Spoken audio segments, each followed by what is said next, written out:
Hello, everyone, and welcome back to Star Wars Loose Cannon. My name is Chris Higgins. Today, we are joined again by the Brothers Krynn. Guys, thanks again for joining us. No problem. It's Dan's fault. I'm joking. No. It's Joe's fault. No, there's no justice, so it's the dog's fault. It's the dog. Don't It blame has to be the dog. Yeah, I know. It's just he's so cute. I have to blame him. I can never say no to him. But anyways, it's a pleasure. Yeah, it's to the be Kenobi here. Timeline. Yeah, the Kenobi Timeline, Part 5. Yep. Last time on Reboot, I believe we left off with Tahlon having kicked the bucket and the bucket coming at him with a lightsaber through the heart, and we had his son Qui-Gon finding his way to Nal Hutta, where there was a group of corrupted, what do I call them? Jedi? That's not exactly the appropriate term. They're not Sith, but they've been corrupted by the Hutts with one moral concession after another. I'll just call them dudes with lightsabers. Dudes with lightsabers. Force. And They use the Force though. Yeah, they do have Yeah. the Force. You don't like the word Dark Jedi, or is that what not? Well, Dark Do you Jedi like would be that a good term? term. Some people. I like the term. Would it be a good term? Yeah, I like it's it a good- too. I think it's like we don't have to. Yeah, I think it's a decent term. Well, it's a good description when a Yeah. guy's using the dark side, but he isn't a Sith. Yes. So, yeah. Anyways, the heroes. Well, Tahlon and his considerably younger brother, who's 4.5 years younger than him, end up basically. No, wait, it was on Tatooine, not Nal Hutta. End up escaping across the Dune Sea, where they were found in the desert by Ben Kenobi, and they're taken in. I got role- excited for a second. Sorry, because I like Nal Hutta. Yeah, sorry about that. It's Nal okay. I Hutta- remember, but I was surprised because I was like, I don't remember being Yeah, Nal my Hutta. mistake, But now my that you say mistake. Tatooine, I'm back on. I'm back. Yeah, but anyways, I really like Nal Hutta. That probably shows a little too much. That's one of the few things I liked from Tor. I really like Nal Hutta. Anyways, but the two characters are now with Ben. As for Malira's sons, they are off planet, if you'll recall, everyone. They basically ended up with Daddy for a bit, till their father dropped them off on Enderman for a bit because he had to go and join up with Ferris Olin and help fight the Empire. Now, in their case, their father only intended to be gone for a short time. But the thing is, then he comes back, drops him off with Ferris, and then he leaves again. But as said, he only intends to be gone in a short time, but then it becomes years. And the reason is because he soon proves himself one of Ferris's top Jedi, and one of the few people who can get around Sith and Darksiders, because he's a former Darksider, with some amount of skill. And so Ferris, who is now the most wanted criminal in the galaxy, is depending on Val for a lot of his deep undercover missions. And it's Valerian who ends up also helping Skyrim, Malira's one Padawan, and her Cathar Padawan, Jilia, establish new identities. Skyrim ends up, after a series of adventures, and after he also ends up helping redeem Mikran, who had fallen to the dark side, she's saved, and she ends up doing battle at one point with Skyrim, who cannot quite bring himself to slay her, but tries to reach out to her. And this, of course, causes her to break down because she doesn't want to kill her best friend's Padawan. But Skyrim, after this, attracts a bit of attention from the Empire because you had a lightsaber duel in, well, even if it's a small, like a more backwater part of the galaxy, the Empire is going to hear about it. And we were going with the mentality, a few people took notice. And the trouble is, the local governor was alerted. And Mikran was one of those Jedi who ended up slipping onto Ferris's asteroid and stayed there for a year or two, just to lay low. As for Skyrim, a whole new identity had to be constructed for him. And he went into the Imperial Academy to become not exactly an officer, but to start establishing himself within the Empire. So he is choosing a different form of rebellion against. Basically, what happened is the Stardust twins, are left on Ferris's secret asteroid, where he has a secret hidden Jedi temple and base. Um, but their father takes off and to basically help Skyrim. And Skyrim Vigil, the former Padawan learner of Melira, who has by this time basically become pretty much a knight, helped redeem Mikran, who was sent to lay low. But because Skyrim attracted so much attention, also because we were planning that he had gotten in contact with a few of the surviving Kaminoans and what clone troopers survived Vader's attack on Kamino and helped them smuggle them out. Um, the trouble was Skyrim attracted too much attention, and it was decided he needed to take up a new identity. So he enlists in the Imperial Academy under an assumed name. And he goes on to become a professor of history in the Imperial Academy, at first on Kurlag, then after a few years on Coruscant.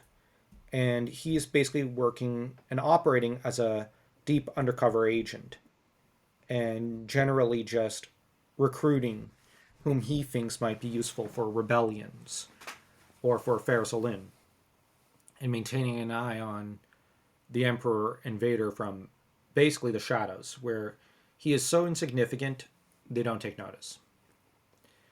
Jillia and him have a romance and have a few kids, but Jillia ends up leaving for the Outer Rim after a time because two Jedi being in the same place is a little dangerous. And both of them had become paranoid by that time in the story. So, they're kind of nervous about attracting any kind of attention.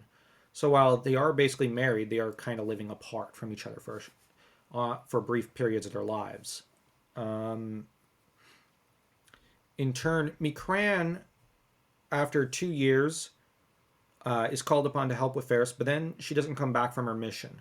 She disappears again, but this time she goes off to help organize a group of space pirates. And these space pirates end up, because they have her Jedi knowledge and prescience and her connections to the 339th Legion, which has gone rogue, this group of pirates start to prey upon even Hutt space and become a general nuisance for those around them, as the pirate captain selected by Mikran to captain these ships is also a Mandalorian. So basically she ended up teaming up with him to help him claim dominance over some local pirates. And he then got eyes bigger than his stomach and decided, ooh, I could build a small crew. Ooh, I could get this. I could do that. And so Mikran kind of becomes a space pirate. But this is her attempt to weaken the Empire, if ever so slightly. Because if there's more piracy and there's more thieves and whatnot, the Empire starts to look less and less strong and fierce. And it annoys Jabba, who's a major important figure within the Imperial system, at least on the Outer Rim. Because Vader doesn't go to the Outer Rim too often. He doesn't like spending too much time there, because he's from there. He doesn't like it. he prefers the mid rim, and it's He where doesn't like sand either. yeah, because of his bad memories of Tatooine. So there is that. In turn, this is used by these pirates to their advantage. Now, a few of these pirates start to become a little too ruthless because they're pirates, they're crooks, and they're not freedom fighters. Like, we're not planning. They're like Robin Hood exactly. Some of them are, most of them aren't, and this is where this is kind of a bit of the background. Now, in turn, we had planned that you have also at the same time Viera, the daughter of a clone, is growing up being raised by the clones of the 501st, which is to say all the Jango Fett clones put into one legion. She's being raised by them in secret in their barracks because no one ever goes in there.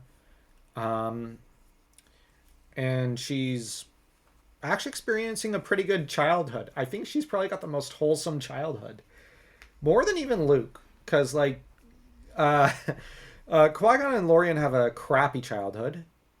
You have Rock and Oberon Stardust, the twin children of Malira, who are left basically kind of longing for their father. They're with their cousin. And the three of them are basically just longing for some sort of father or mother.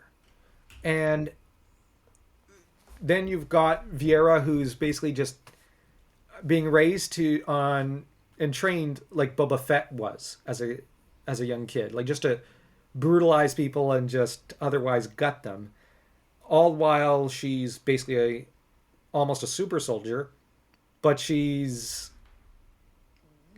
actually kind of, I think, happy during that time. I mean, she had an endless amount of uncles. Yeah. Yeah, and all of them are shotgun uncles. But the most doting ones are Nate and Zuko, who look out for her. Them, along with Commander Boom, Kraft, and a bunch of others, look out for her and harness her strengths and virtues. And the thing that Talon knew, but he didn't tell anyone, was she is Force sensitive. So there's also that factor. But because she isn't raised with the Force, the talent becomes buried, like that of Boba Fett's. It just becomes buried, and no one cares to sense for it. And I only note that Boba Fett was Force sensitive because he was.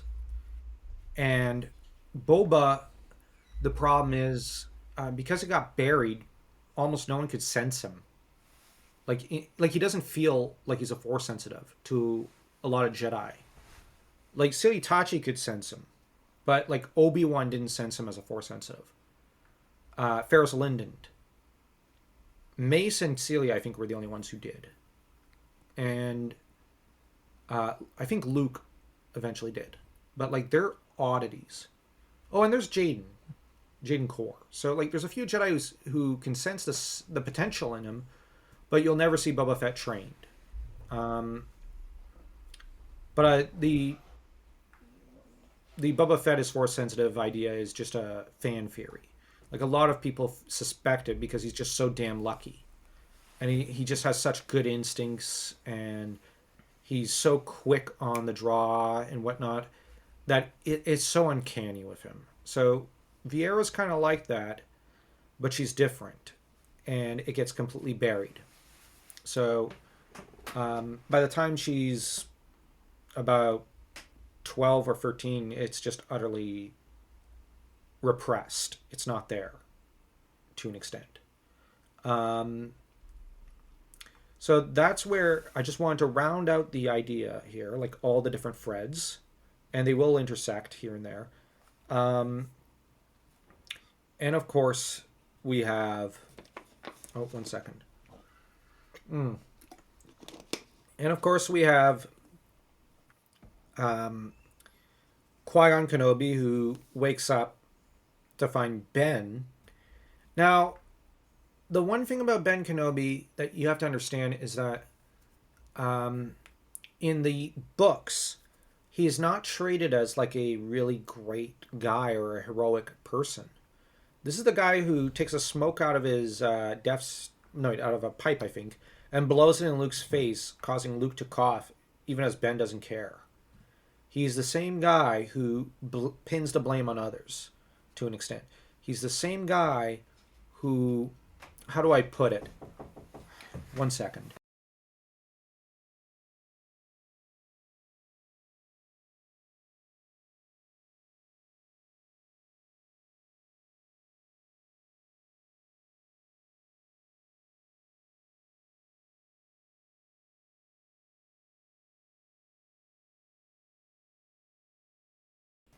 Okay, I'm back. So No worries. the idea with Ben Kenobi is that he is someone who we have to bear in mind when we meet him in episode 4. He's a shadow of his former self. I know there's a lot of fan fondness for him, but the fans are wrong with Ben. He's not a good man. I would even That's fairly controversial. I would hesitate to even call him a man anymore. He's a shadow. He's a shell. He's broken. Like, this is the same guy who, when he hears other Jedi are in danger of dying to Sith, he just shrugs and says, "Well, not my problem." Like, he's like, "Well, should I even do this or even get involved?"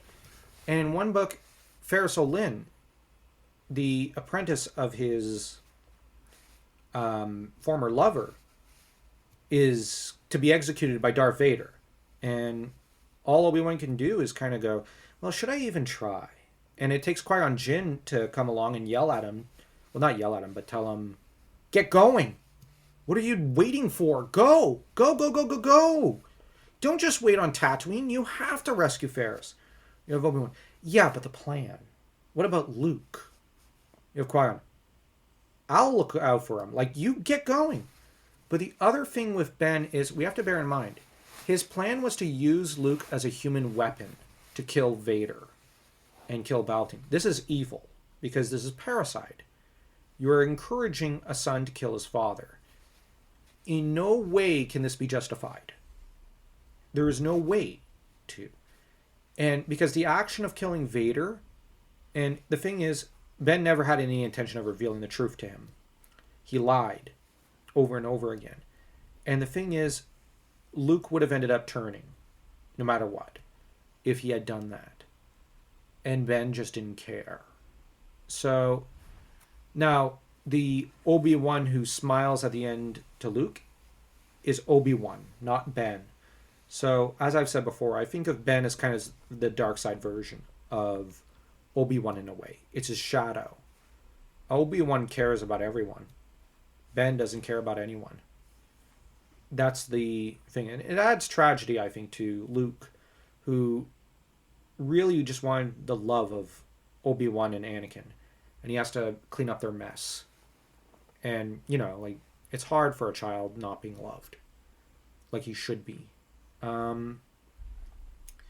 But as for Qui-Gon, our thinking was that, now this is where it's our oldest brother who devised a lot of this part of the story with Qui-Gon. Qui-Gon is... I feel like I have to make a comment on the Obi-Wan thing.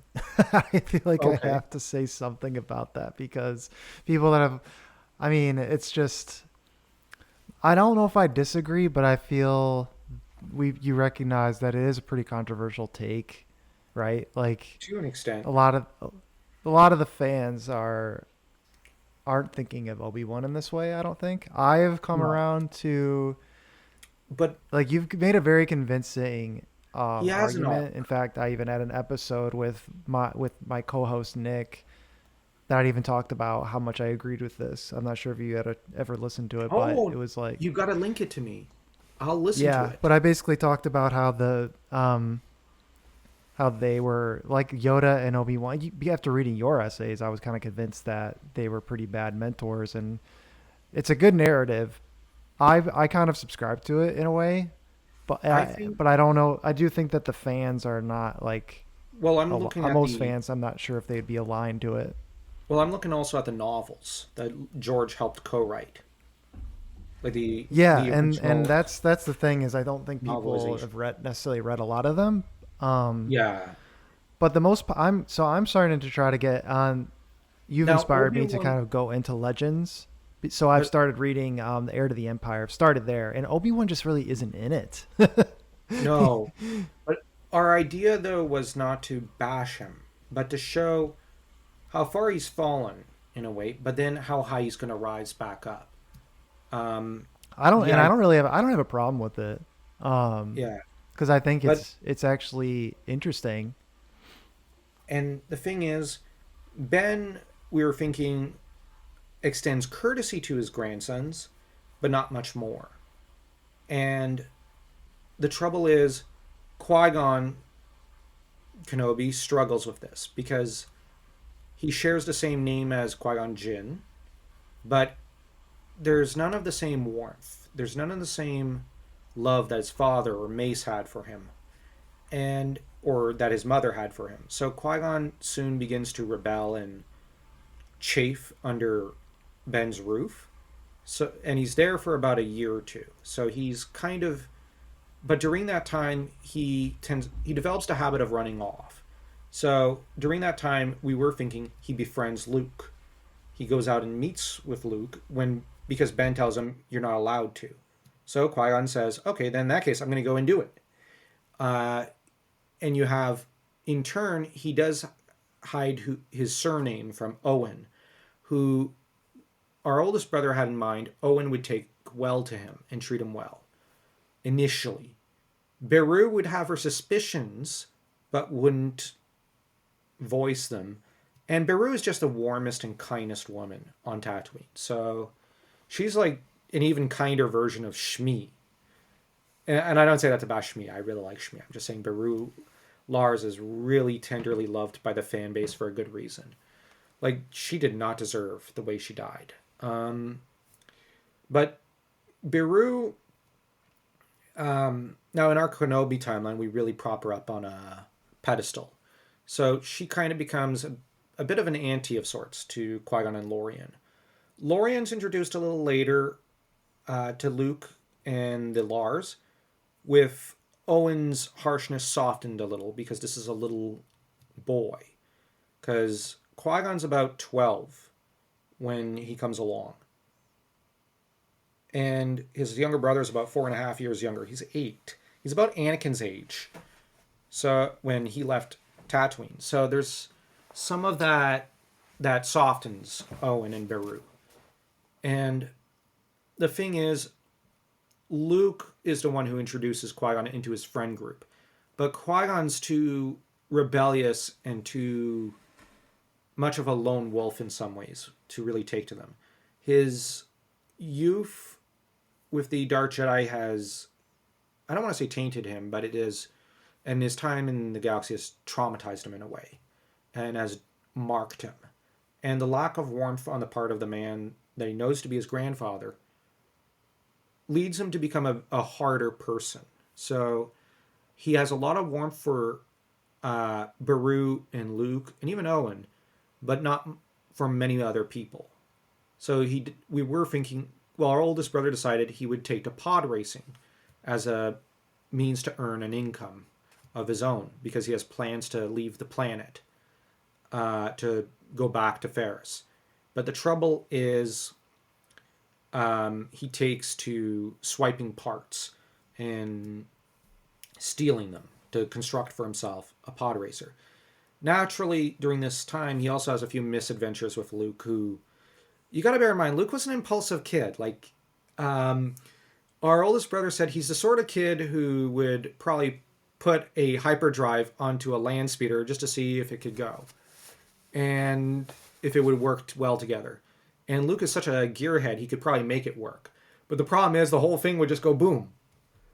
And the thing is, Luke, like the fact that our oldest brother was like, yeah, this has to be part of the narrative. I'm not sure, but if you want it in there, sure. It's Luke just being an impulsive guy, and the very impulsive Qui-Gon Kenobi just saying, being the voice of reason for once and going, I really don't know what to make. No, this is not a good idea. And Luke does it anyways and blows up the land speeder, and Qui-Gon just ends up taking the attitude, well, I told you so.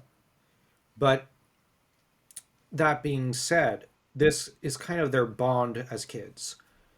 Um, but Qui-Gon ends up at about 14 leaving Tatooine.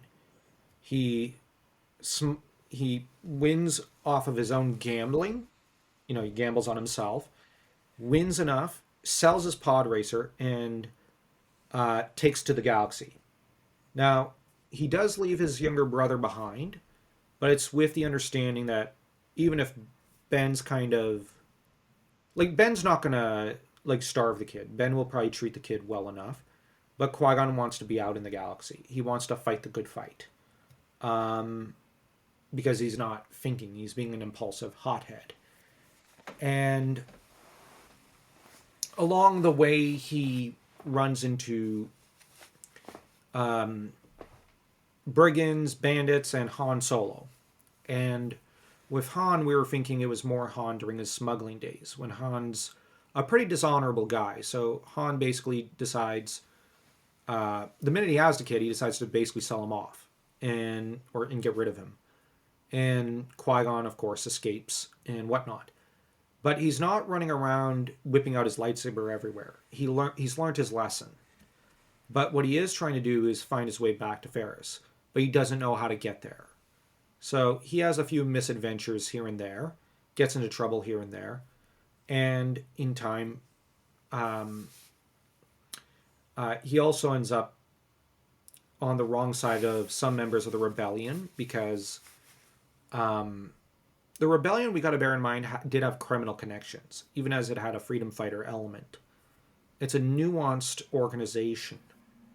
And while Mothma had the best of intentions as a leader, not everyone who finances the rebellion are exactly good people.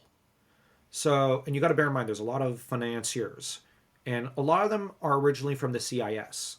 So, just as the CIS was not always okay, but had some good ideas, we kind of took the attitude this would be a nuanced organization. And Qui-Gon ends up on the wrong side of one of the financiers who's a Sith Lord.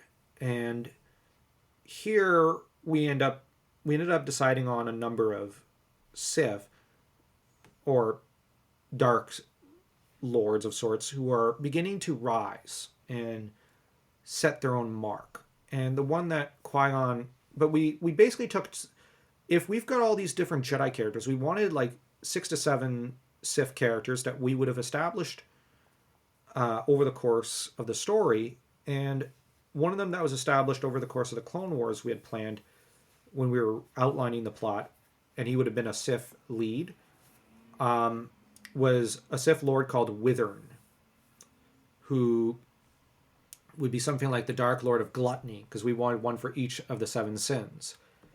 I think it was Gluttony. Yeah, I think so too. Okay. Right. He wanted to. We based him off Feast on Dantalus from Dragonlance, where he has a Sith artifact, and he basically devours the essence of the individual before him, siphoning off the energy and the very life force from them, and putting it into himself to give himself even their force potential.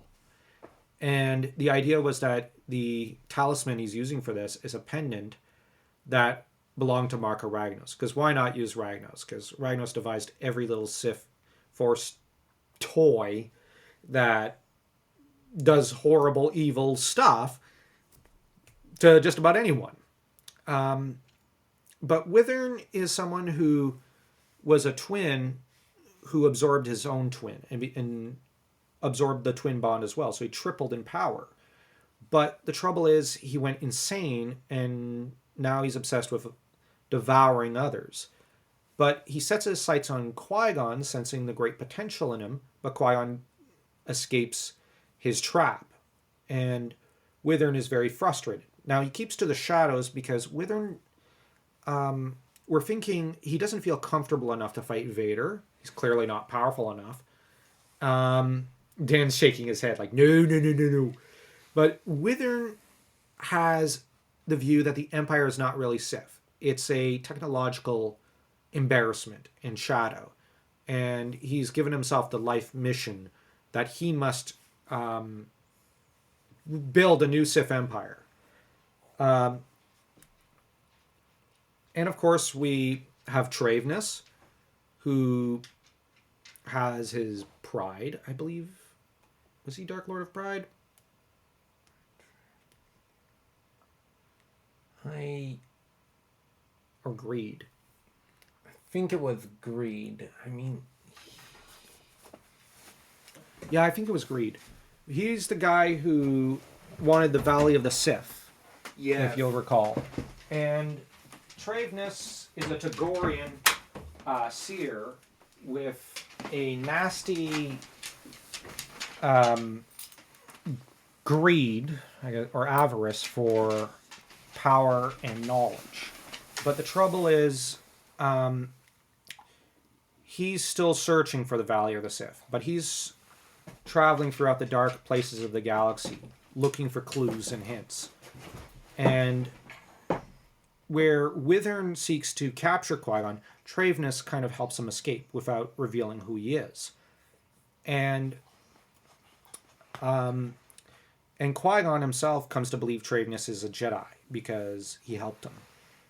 And there are other Jedi who believe Traveness is a Jedi because the whole idea with him is that he is effectively acting like a lost Jedi, like a bit of someone running around who's a Jedi helping other Jedi.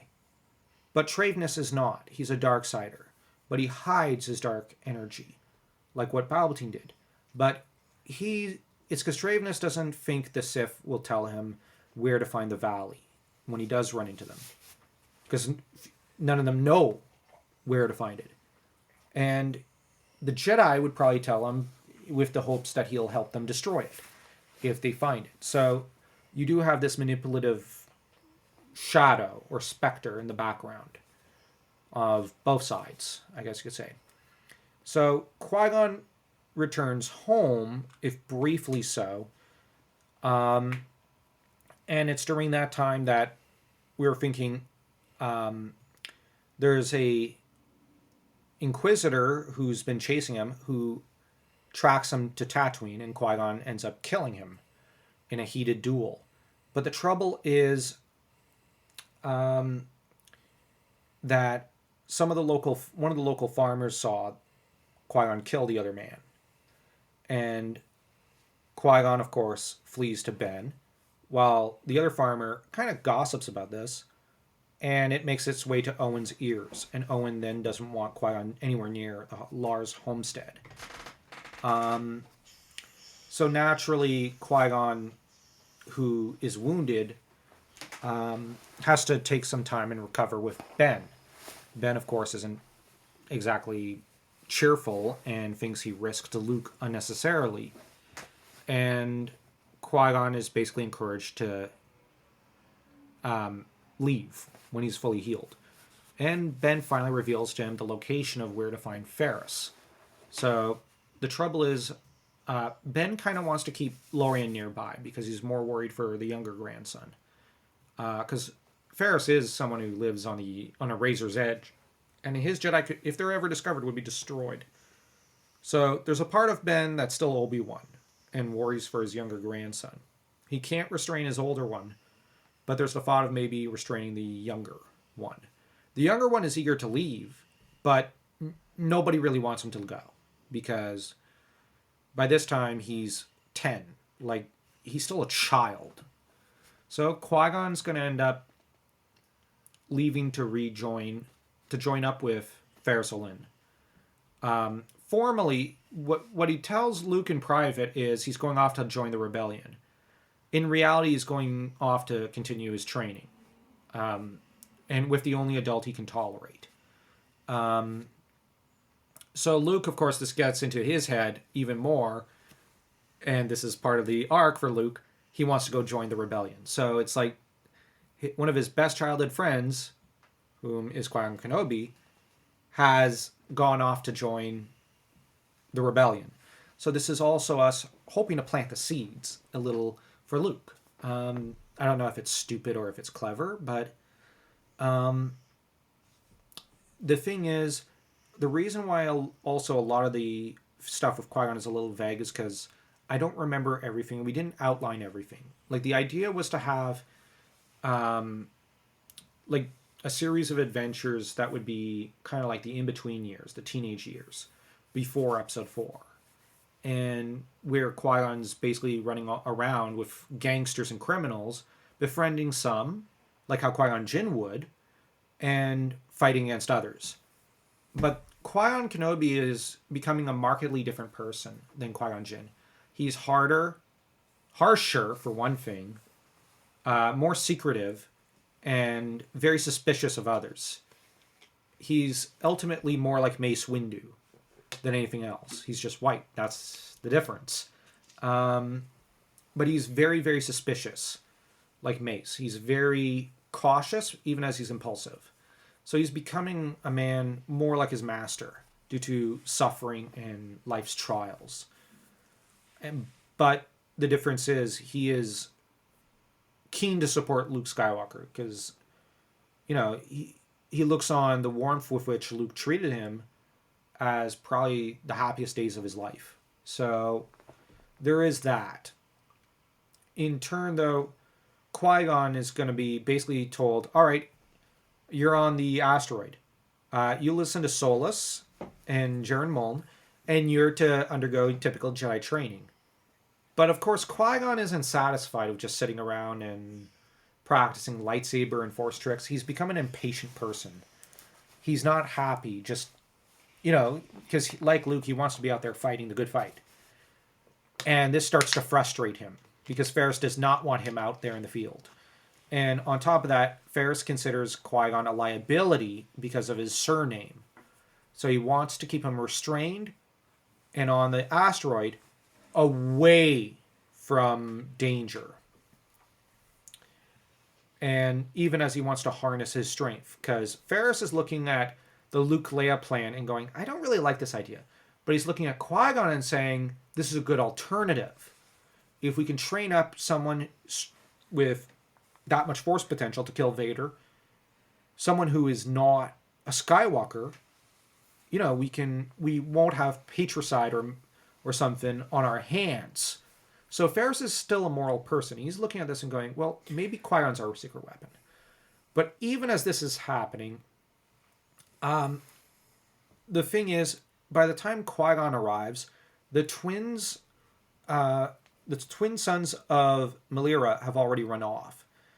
Now, they ran off when they were about 12 themselves, and their notion was, well, they were not trained as Jedi exactly.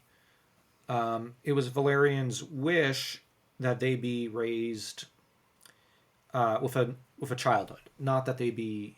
So he did eventually, on one of his trips back, come back and occasionally take them off planet, just to some of the local planets to just bond with people. And the trouble is, the two of them decided to go into some adventure and got into trouble. And in their case, they ended up deciding that they would go off and join a resistance movement on Onderon. Didn't go over well, and they were nearly caught. And their cousin, who had tagged along to keep an eye on them, who has been growing up into a beautiful young woman, is captured by the Empire. Well, she basically all but trades herself in, because the condition was Onderon send one of their daughters into Palpatine's harem, and she decides to switch places with the Onderonian princess. Also as a trade-off to, to basically, to distract while her cousins are basically being smuggled out of the palace and away from Onderon, because the resistance movement was tied to the king. And the twins, in their stupidity, kind of inadvertently exposed it. So the king is basically submitting harder. That was kind of our idea of having a bit of a political thriller. Naturally, I'm glossing over a lot. And the end result is Oberon and Rock's cousin is sent off to Palpatine's harem to suffer for the next few years, while the twins, racked with guilt,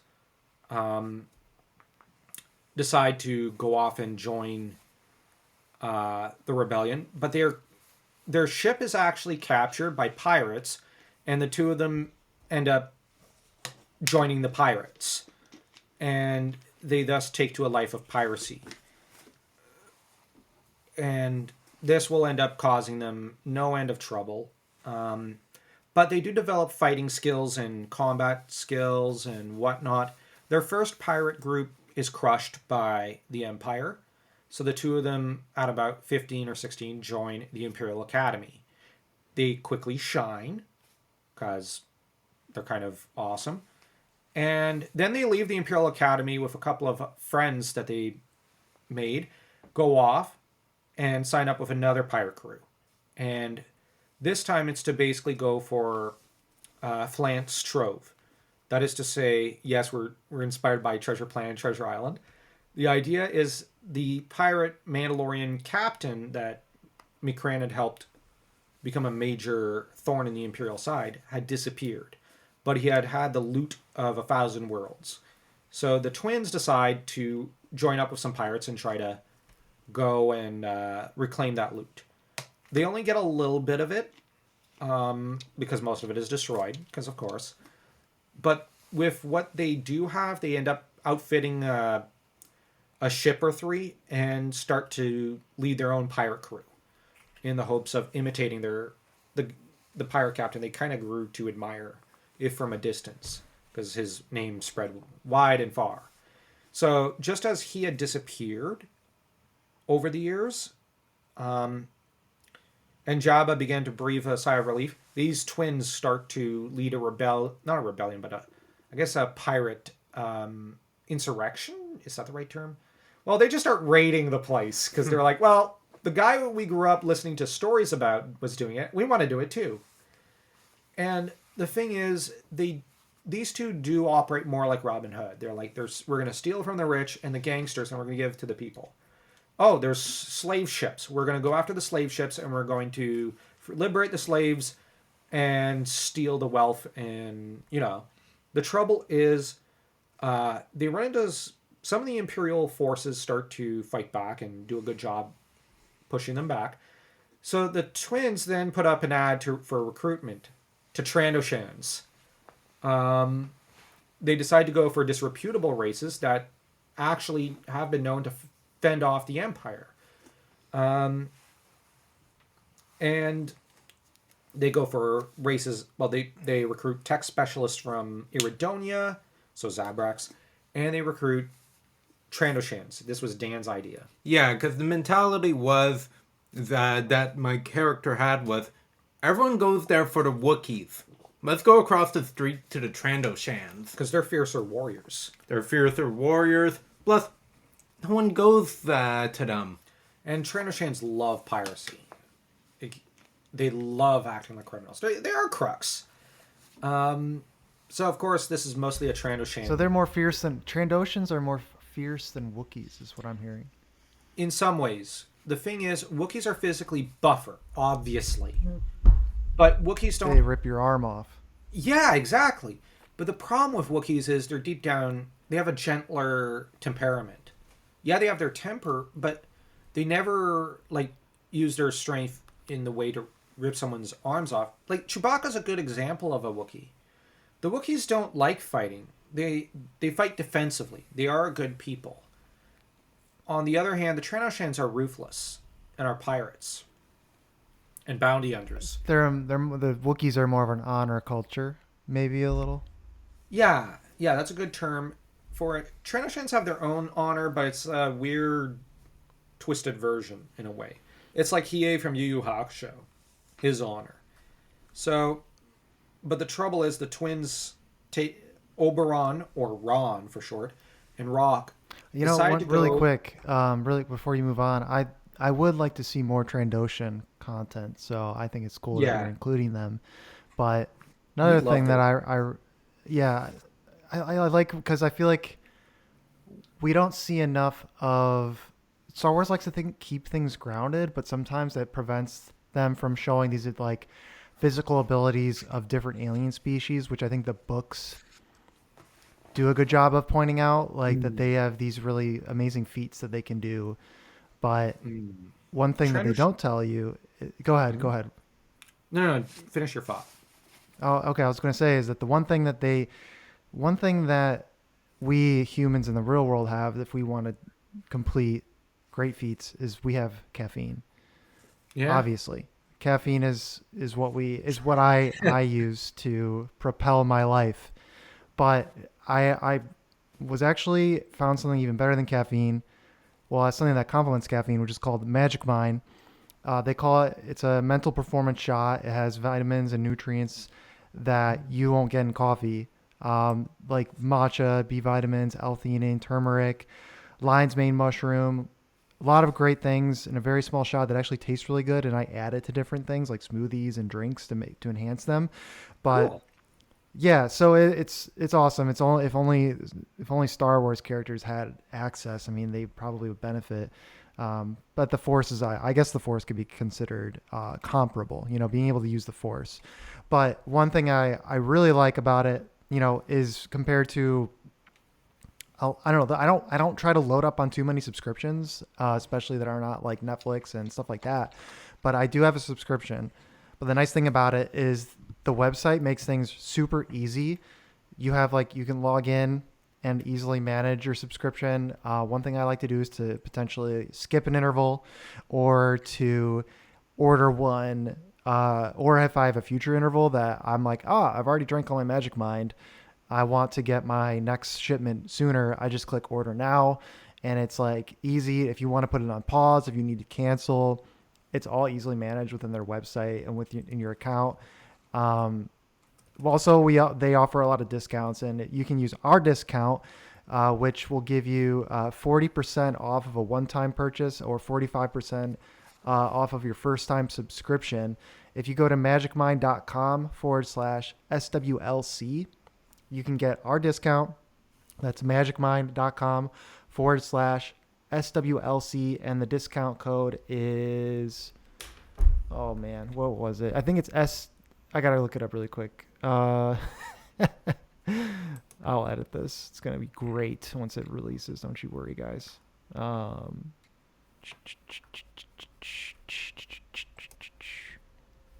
and that discount code is SWLC20, which is what I thought it was, but I wanted to check.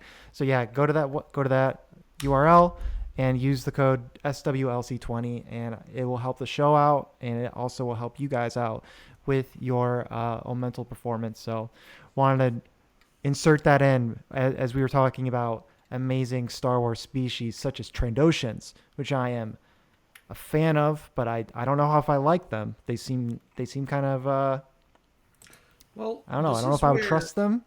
Don't want to be yeah, speciesist, but I'm not sure if I would trust a Trandoshan. I'm a little bit. They're interestingly, scary. yeah, they They're are. scary And looking. interestingly, they also have a life debt system.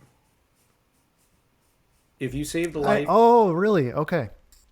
I yeah, didn't know that. this is something I do like about Star Wars Tour. They established, I think they probably built up more of the Trandoshan culture than any other story. And they're in the Jedi Knight route. I think it is the Trandoshan swears a life debt to you because he was captured, so he lost all his score points, and he was friends with a Jedi Master, and you rescue him, and he swears a life debt to you. But the thing is, um, to be captured is a disgrace for the Tranoshans. They can capture others, but they cannot be captured and enslaved. Once they do, they are disgraced and they lose all their scores, which they believe once you reach a certain amount of points in life, once you've accomplished a number of great things in your life, you get to go to heaven when you die. But the goal is if you can Is this accomplish like a so many. social credit score? Yeah, it is.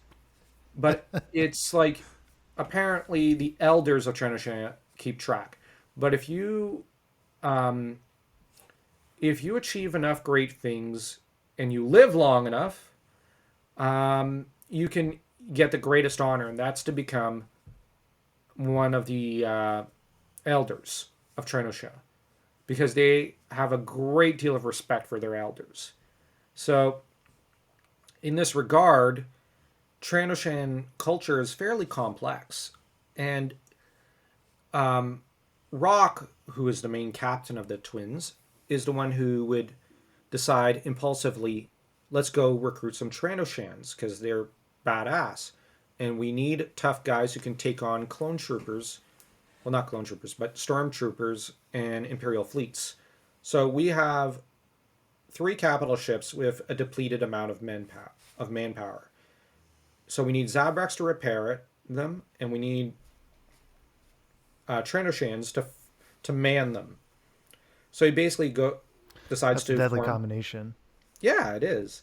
He forms a deal. Now there was already 1 or 2 Trandoshans aboard the ship, and because him and a few of his friends had rescued them, with the help of Muln, who makes and Paul, both of whom were with the 339th, but they had joined McCran's brigands, and well, not McCran's, but Flance. And the idea was they would act like Captain Silver, Long John Silver. So they would kind of be the connecting point between. Well, Paul was going back and forth with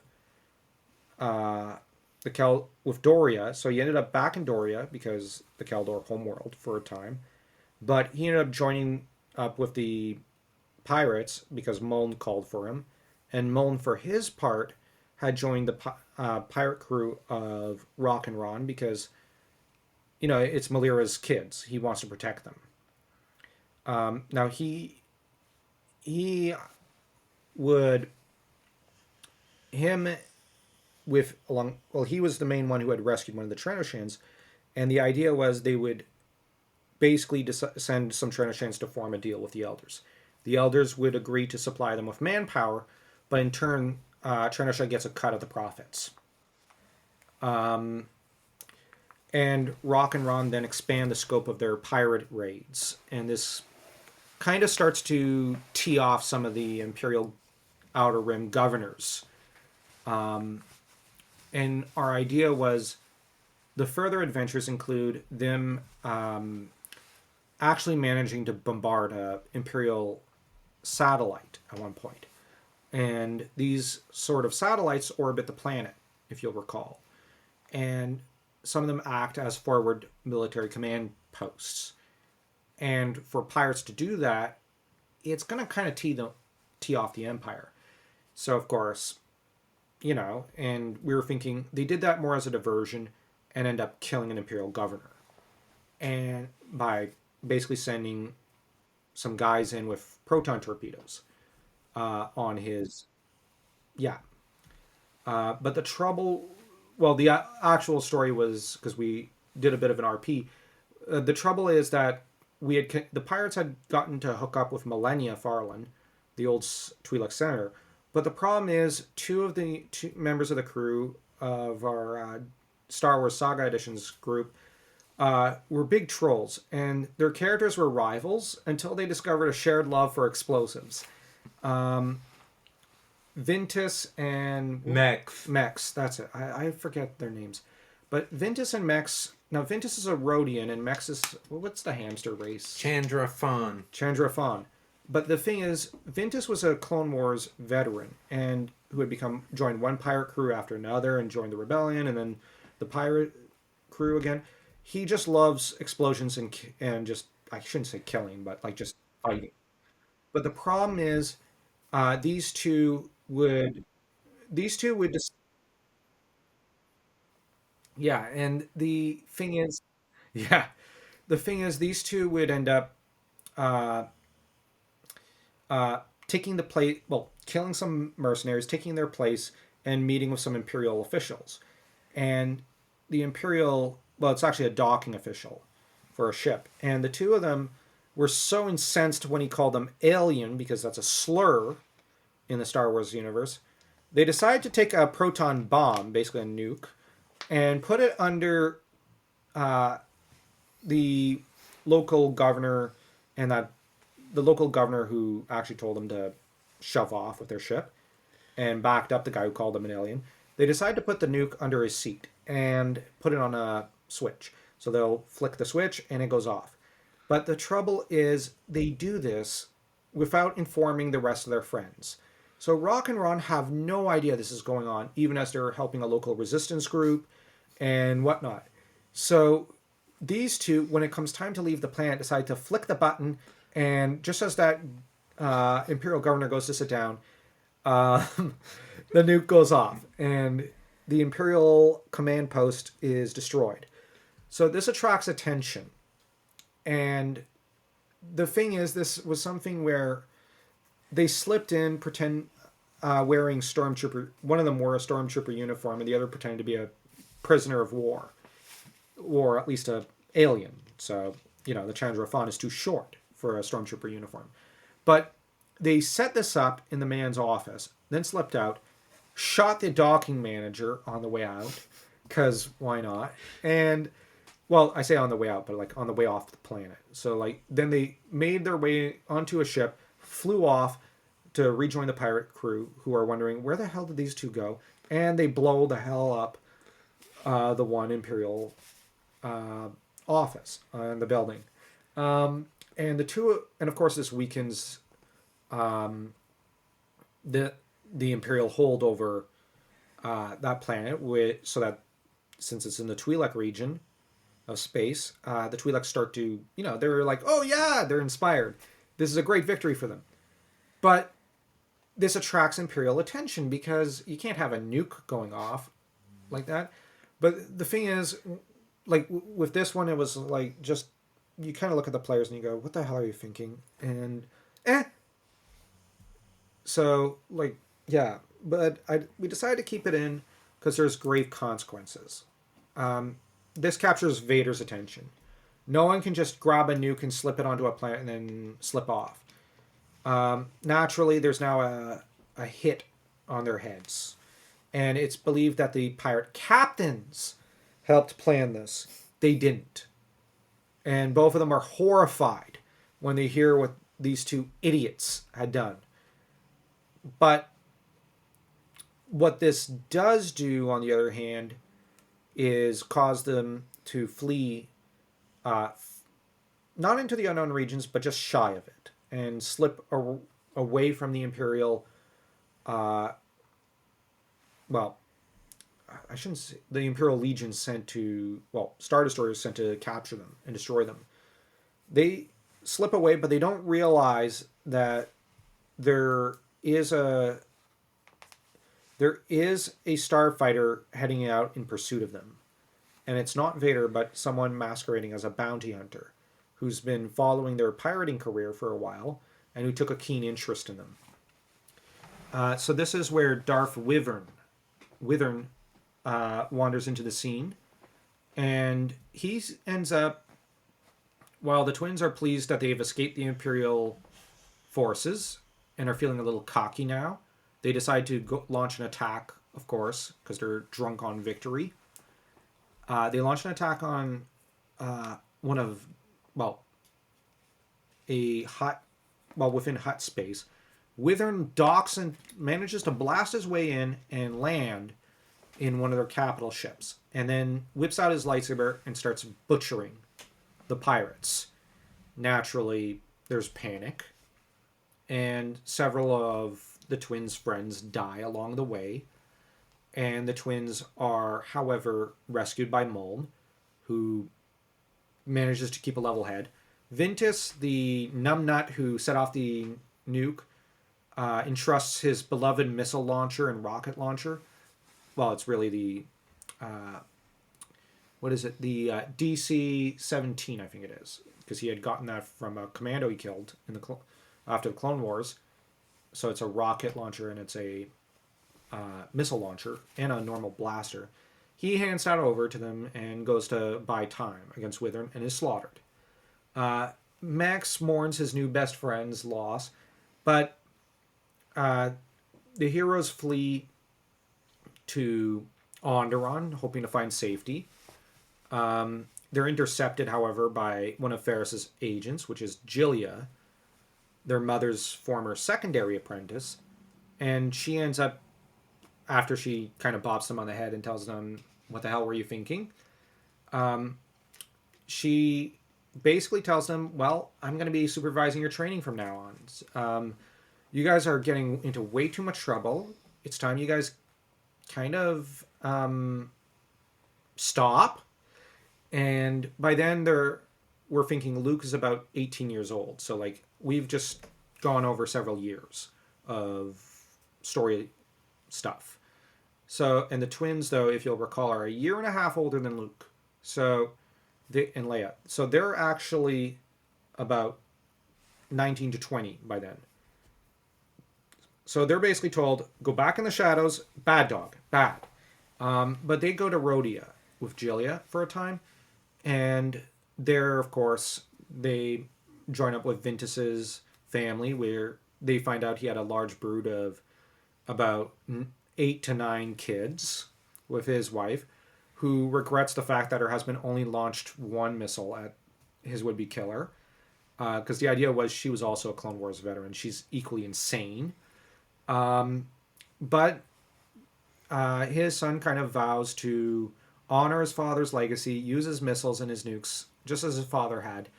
And him and Mex form a bromance of their own. So the friendship is passed down from father to son here. And the twins leave with Jillia to go to Dantooine to train as Jedi. But this is more Jillia's decision. Ferris was not fully certain it was wise. But Jillia just sees it as these two are running around attracting attention from Sith now. Either we hang them out to dry and they're just going to get into more trouble and die, or I have to start training them. Like, this seriously has to stop. As to Ventus's son, Vlontin, yeah, the name's supposed to sound a bit like his dad's. Vlontin and Max are basically dragged by Muln to go join the 339th for a time to better train them and to keep them out of trouble. Them and a small group of surviving Tranoshans basically go to join those guys, and they're staying out of trouble for a time. That's what's going on with them. Now, naturally, what distracts Vader from giving chase after them, though, for the next while, is that Qui-Gon decided to step out of the shadows and foolishly, kind of inspired by what the twins have been doing, decides now's the time to kind of strike. And he joins up with the rebellion for one of their battles, and the battle's a disaster. But the problem with the battle is that the idea is that Qui-Gon then ends up joining up with some of the CIS backers of the rebellion and encourages them to basically turn on some of the droid factories, thinking, well, the droids were a massive threat to the Jedi and the clones in the Clone Wars. Let's flick it back on. Let's use this. Not a good idea. And the trouble is, some of those that Qui-Gon joined up with in rebelling against the Empire are not very loyal people. And Vader captures one of them and breaks him and finds out about Kenobi. And this interests him, because he's been spending a few years raging about the fact that Qui-Gon Kenobi slipped through his fingers before. Now, the boy is almost full grown. So Vader's basically wanting, to kill him. And the trouble is, Qui-Gon Kenobi is hungering at first for vengeance. Doesn't go well. Because in the end, with this droid rebellion that he helped start up, the droid rebellion is obviously put down completely. Qui-Gon Qui-Gon is saved at the last minute by Ferris, who rushes in to rescue the idiot. And Qui-Gon is utterly curb stomped in the lightsaber duel.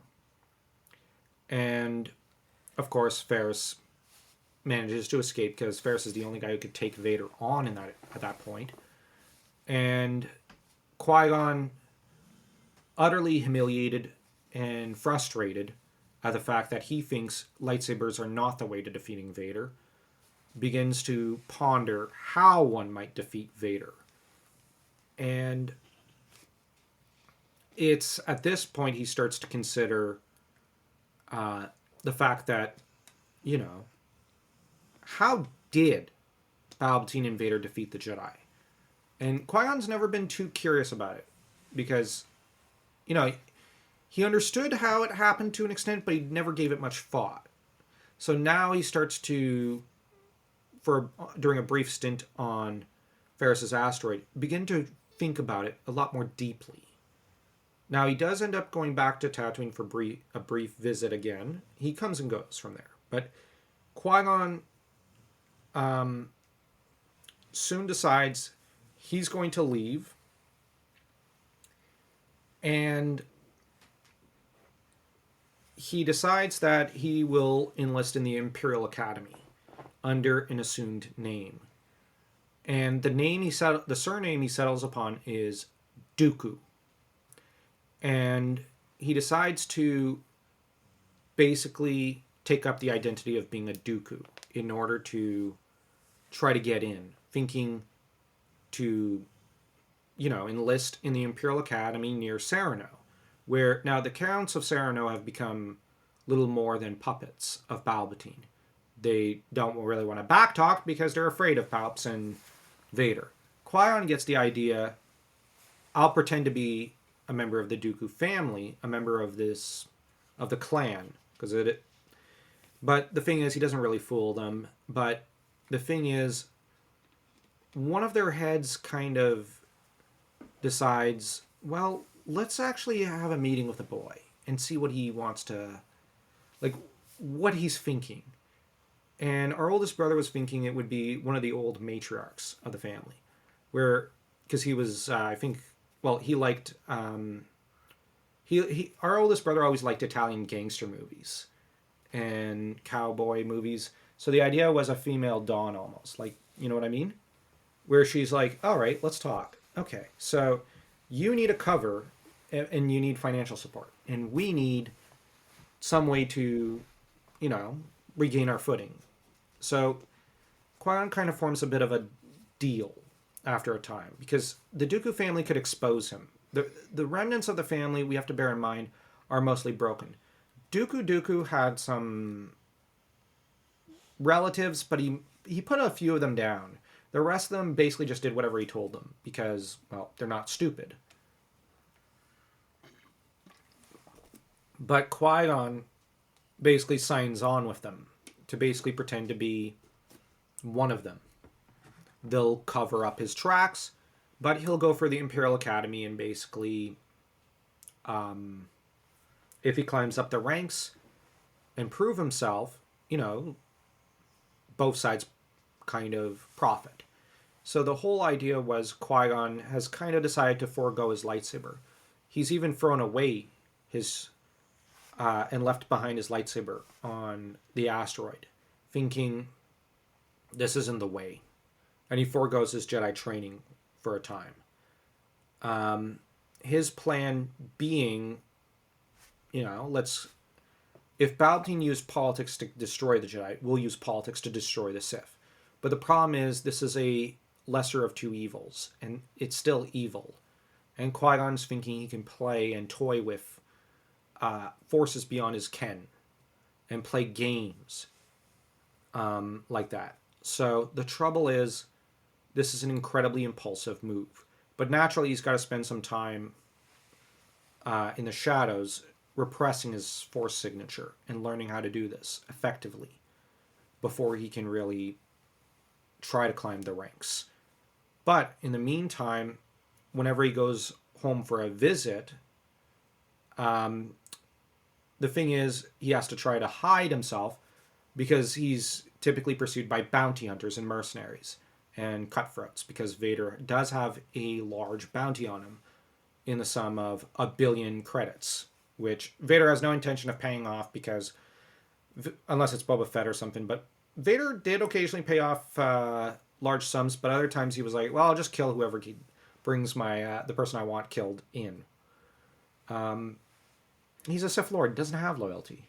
But among the assembled bounty hunters that agree to go after Kenobi is a Vieira Feld, who got the idea, well, I'm a trained fighter. I want to go and travel the galaxy.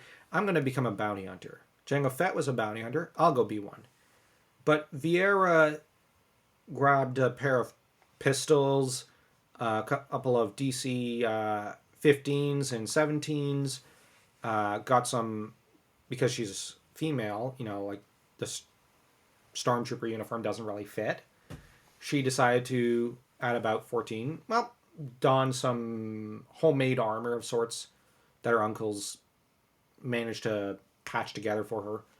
They gave her an ARC 170 from the Clone Wars that was modified, and she goes off. But her first adventure was to where she ended up kind of screwing up, happening upon some Imperials deciding to sell and traffic some aliens into slavery. She slew the slavers, but one of the slaves, a Gungan, swore a life debt to her. Now, the idea was that this is the anti-Jar Jar in a way. This Gungan is a ruthless fighter who he's often playing voice of reason, because Vieira is very impulsive. He's the voice of reason, but he's a trained fighter. He fought in the Clone Wars. Like he's someone who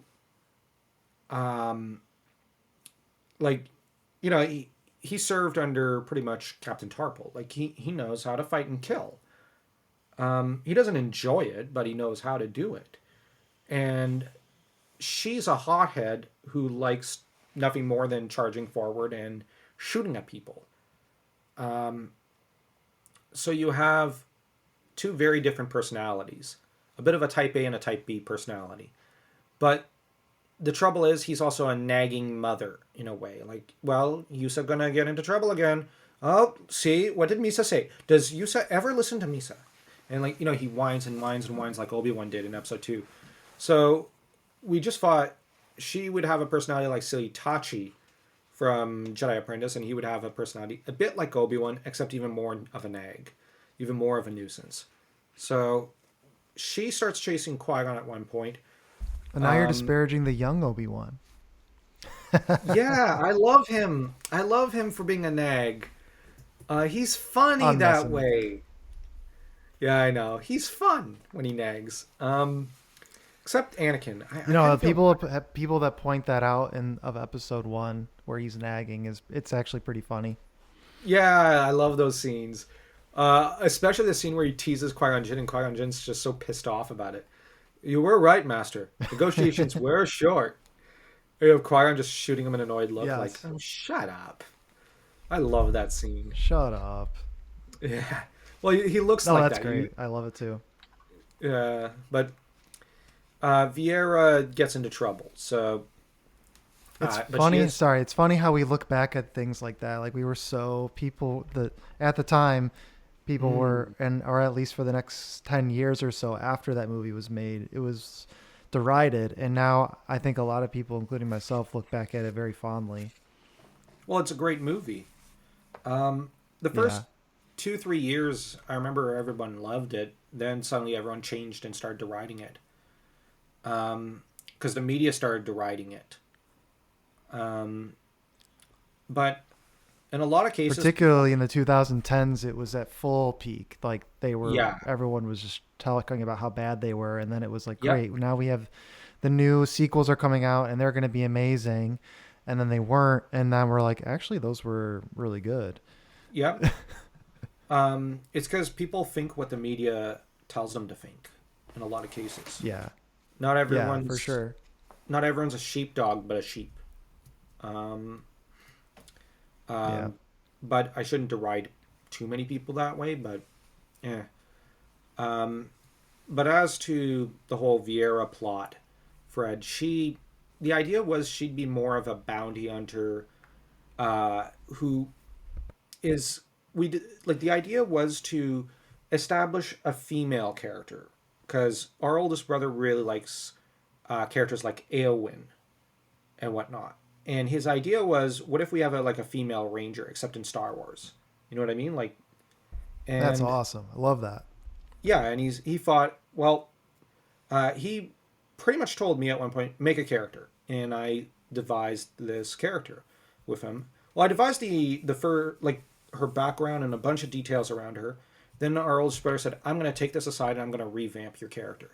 And he did. Then at one point, Dan revamped her. So she got a lot of revamps. And the idea is she's a bounty hunter, but she never, like, it's like the Bruce Wayne quote. You know, like, oops, my alarm.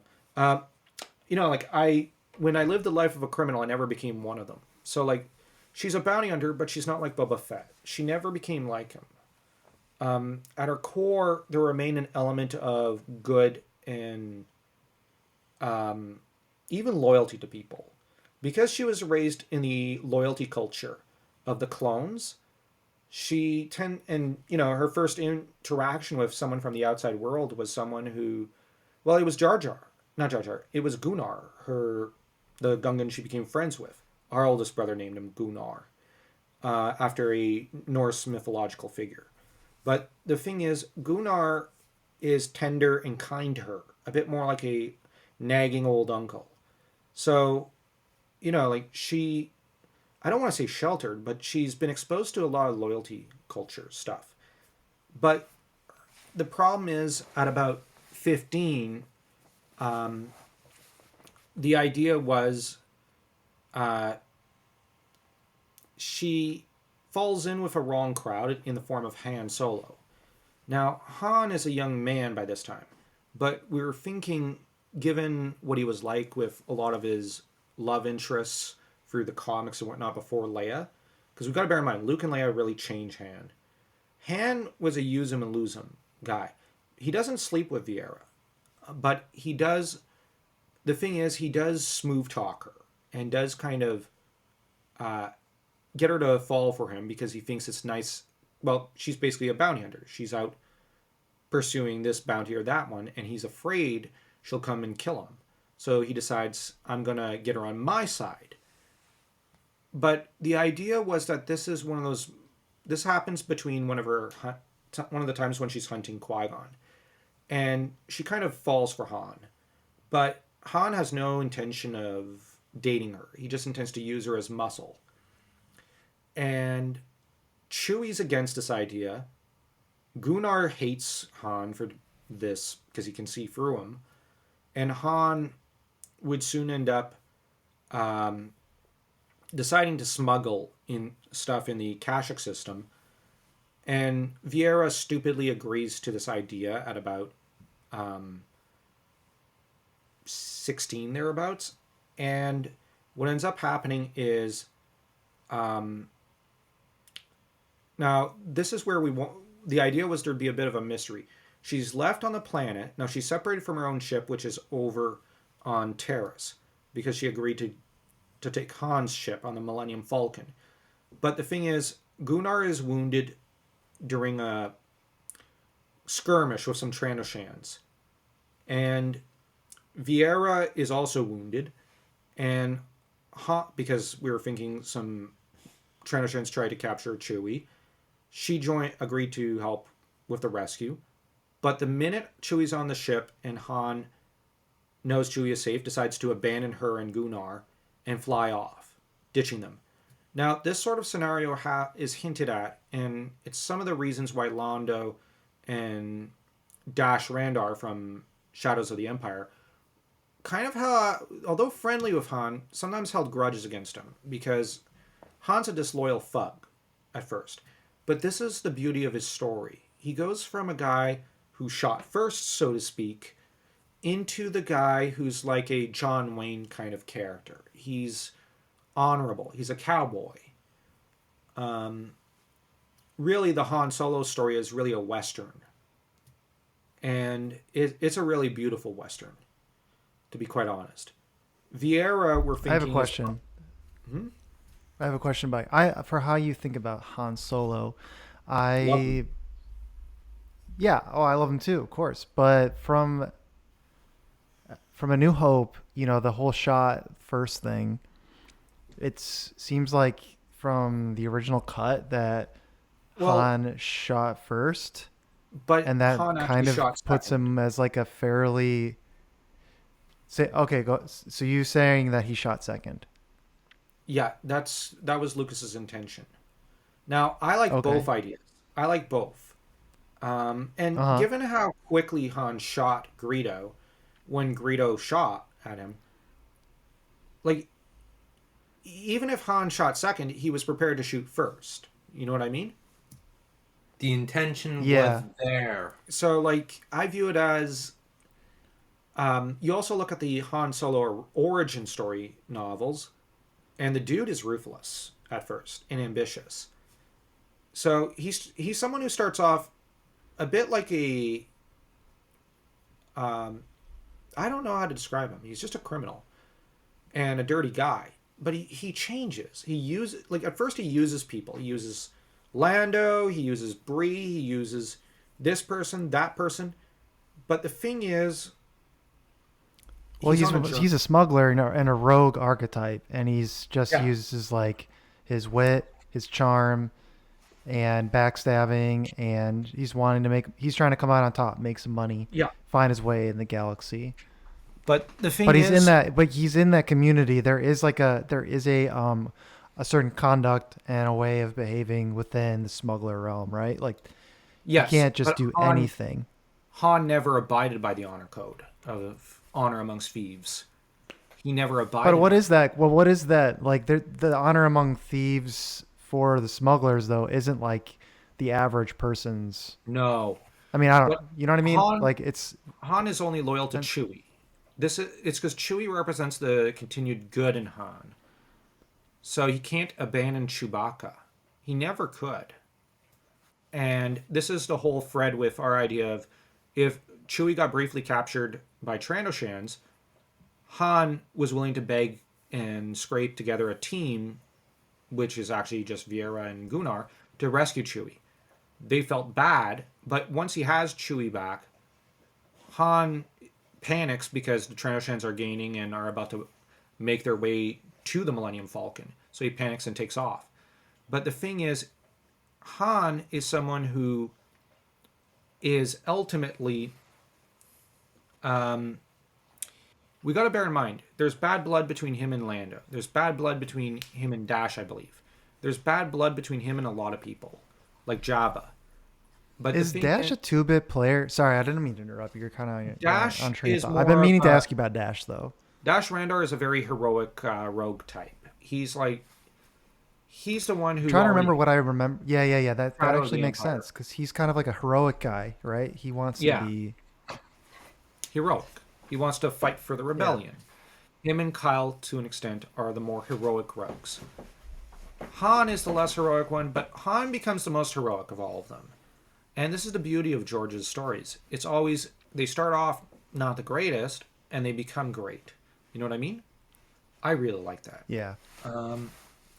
And with Vieira, she of course vows to kill Han for this betrayal, and she ends up making her way off planet. Now she was on Trandosha, and she somehow slipped, gave the Trandoshans the slip, stole a ship of theirs, killing her way onto it, and flies off. The ship is of course not exactly the best ship, and she reclaims her Arc 170 and goes to give chase after Han, determined to kill him out of pure hatred now. But the problem is, Han does give her the slip. And in turn, she would then decide to listen to Gunnar to go after Qui-Gon instead. Because Gunnar's thinking, I don't like Han, but I don't want her to kill Han in a fit of rage. Or to give in to this hatred and just keep pursuing Han. So let's go for money. Qui-Gon, though, ends up knocking her out of the air during a starfighter dogfight. And Qui-Gon then gives her the slip, thinking, her ship crashed in the Dune Sea of Tatooine. I'll, that should be fine. That should be good. I don't have to worry. But the idea is she's off, not in the same part where Obi-Wan is. Remember, there's multiple Dune Seas.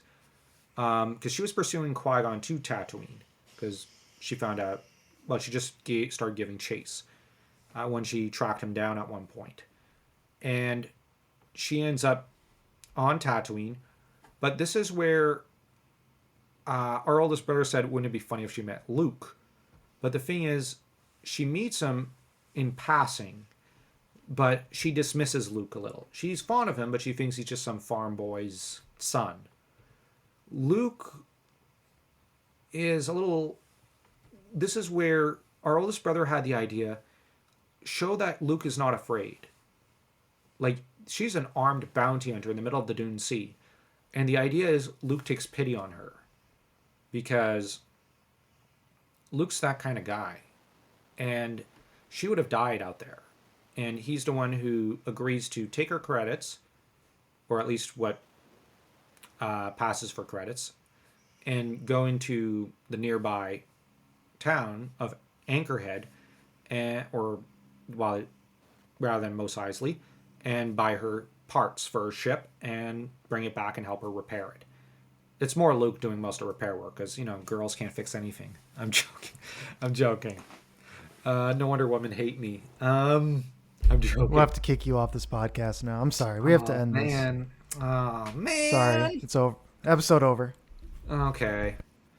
But... All right. That's just your That's a warning. We'll give you a warning. Oh, okay. Phew. All right. All right. Be careful, though.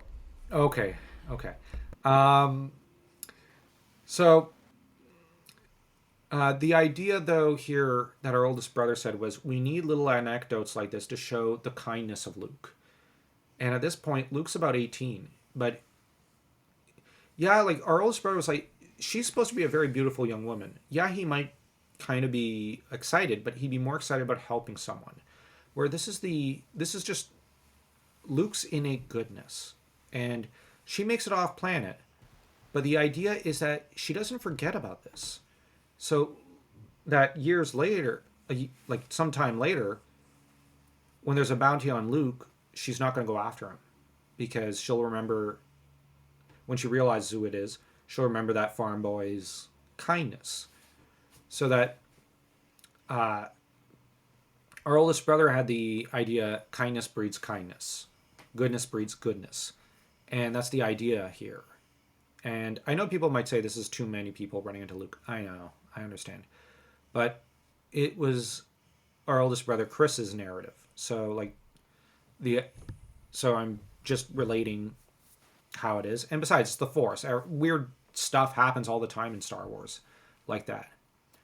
And Vieira, unlike the girl bosses since the 2010s, is someone who was in a vulnerable position.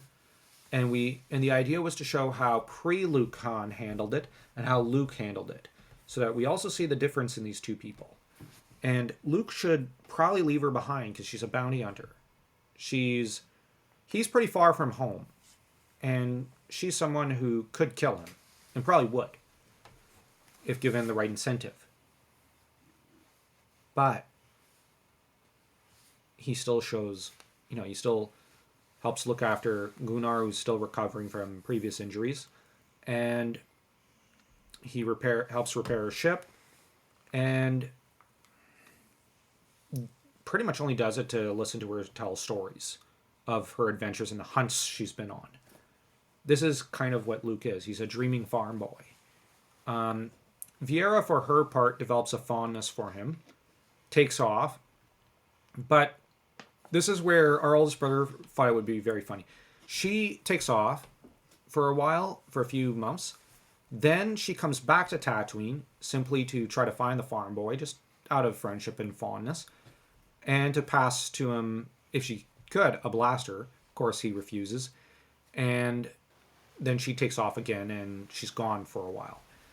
And the idea is Qui-Gon was not around to find out she met Luke. So you've kind of got this weird thing of one of them's leaving the room, the other one's entering, sort of thing. Our oldest brother has a weird sense of humor that way. He does, Dan. Yeah, and there's nothing wrong with it. But yeah, that was the whole idea.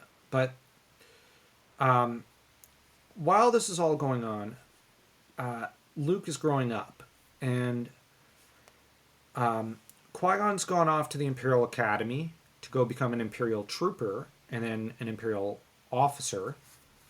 Vieira's become a galaxy-renowned bounty hunter, but she's looking back on a certain farm boy, like a little sister might, or a friend might, and she's kind of admiring his innate goodness.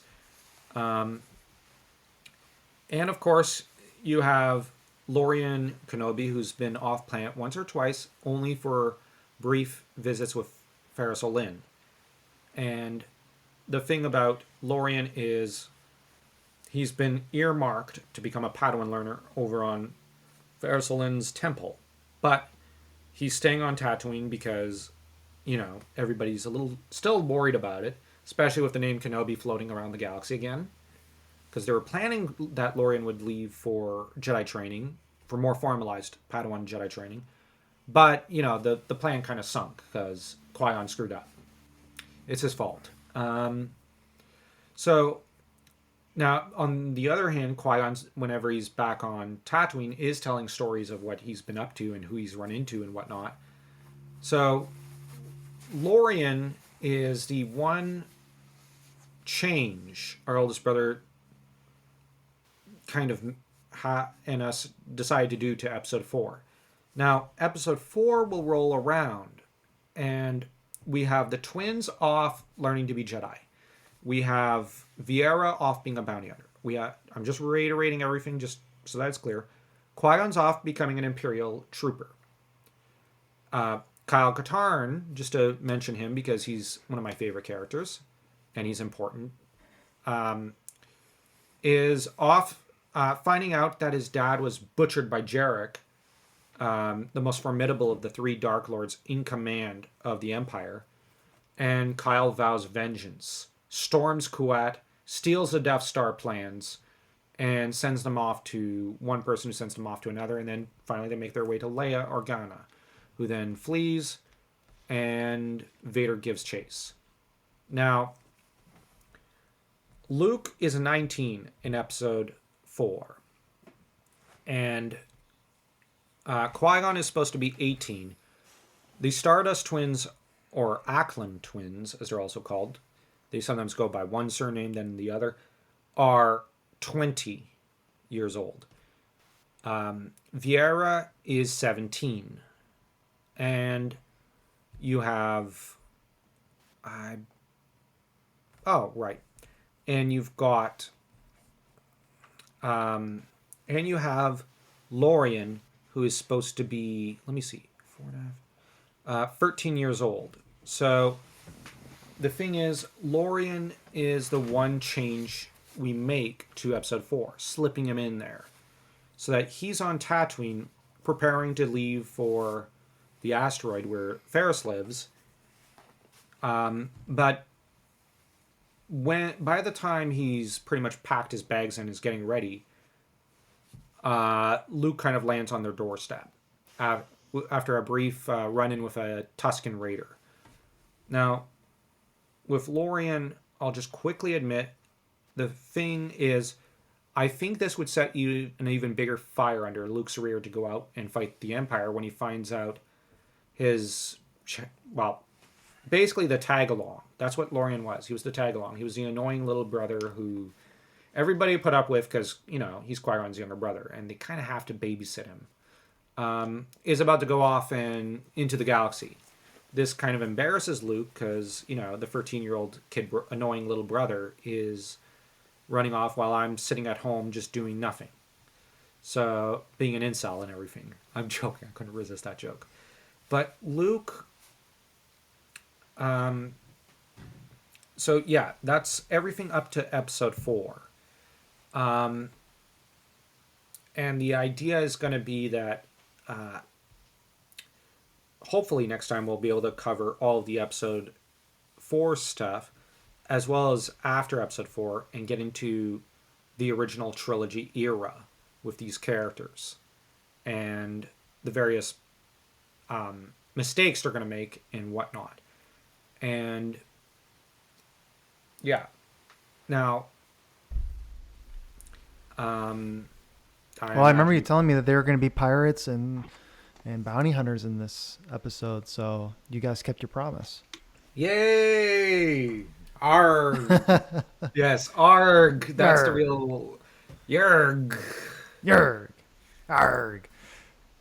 Yeah, you know, I actually read an interesting book about Abraham Lincoln, the Civil War, recently. I just had to tell someone. I don't know why I'm telling you, but just because you were talking about pirates and you guys are historians, is that they try to classify the Confederates they try to classify them as pirates because they didn't want to because Lincoln refused to recognize the Confederacy as belligerents. He didn't want to recognize them as a government, but they couldn't do that because England and France, the quote unquote like international community, was like, no, we're not going to have that. You can't do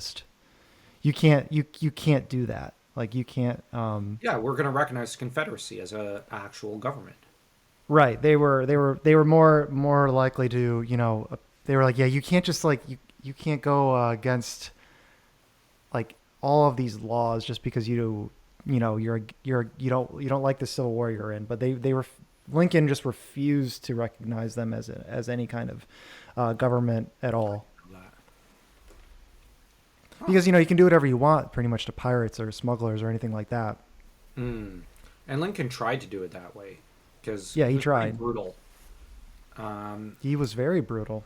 He executed a lot of people in New York, and because there was massive protests all throughout the Union side against Civil War, and there was even some northern states that sided with the South, interestingly enough, and like this was not a North versus South like black and white thing. This was there was a lot of controversy about back in that day, and it was not fought over slavery. It was fought over taxes and tariffs, and over belligerence on a lot of things.